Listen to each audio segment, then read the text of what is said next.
সালাম আলাইকুম। সো ওদেরকে হচ্ছে সফট ফুড দিতেছি।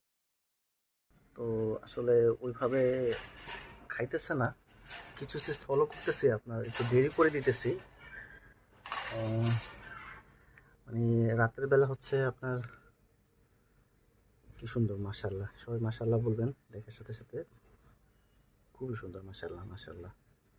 ওই কালারটা খুবই সুন্দর আসছে, খুব সুন্দর আসছে এখন। সো সফট ফুডটা আসলে এই তো পোকামাকড় বসে আবার, উফ। আচ্ছা, এটা এখন সরিয়ে ফেলবো, অবশ্য অনেকক্ষণ হয়ে গেছে, প্রায় 5 ঘন্টার মতো হয়ে গেছে। সো সফট ফুডটা যেটা আসলে খাবার অভ্যাস এখনো পুরোপুরি হয় না, একটু একটু খায় বাট খুব একটা খায় না। সো এখন ওদের কালারটা দেখেন, খুবই সুন্দর একটা কালার আসছে, মাশাল্লাহ, খুবই সুন্দর একটা কালার আসছে ওদের। মাশাল্লাহ মাশাল্লাহ মাশাল্লাহ মাশাল্লাহ। সো এই আর কি, সফট ফুড খাবার অভ্যাস করার চেষ্টা করতেছি। একটু একটু খাচ্ছে বাট ওইভাবে খাচ্ছে না। আস্তে আস্তে ইনশাল্লাহ অভ্যাস হয়ে যাবে। আর দোয়া করবেন ওদের জন্য। সালাম আলাইকুম।